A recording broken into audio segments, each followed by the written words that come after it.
here in this one verse, God answers that question. Why do you exist? Why do I exist? For Jesus. You exist for him. And he created us so that we can share in that relationship.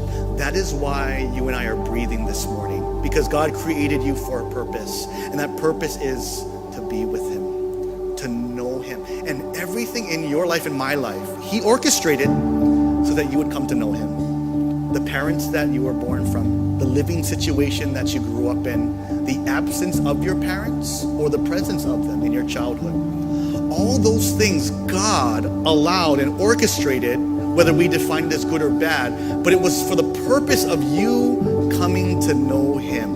And when you come to know him personally, that deep craving in your heart that asks the question, what am I doing here, is answered. Because he values me, because he created me, because he wants to be in relationship with me. That fills me in a way that no one else can. And so now my relationships become about service and not about being a receiver. And that's the way God created us to operate in our families, at work, in our schools, that we would enter these circumstances as servants because we've already been fed by God. It's a freeing thing to know that you don't need someone else's value to feel good about yourself.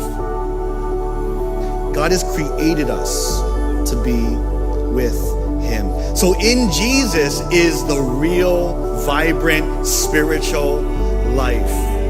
In other words, that if I don't have Jesus, then I am walking around spiritually dead. Do you feel like the walking dead? That you're going through life, you're going through the motions of life, doing all the different things that you have to accomplish in life, but inside you're dead.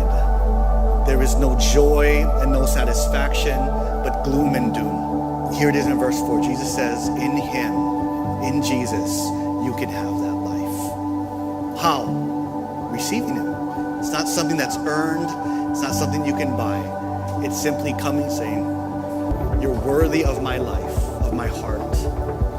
I want you to give me the life that is truly life.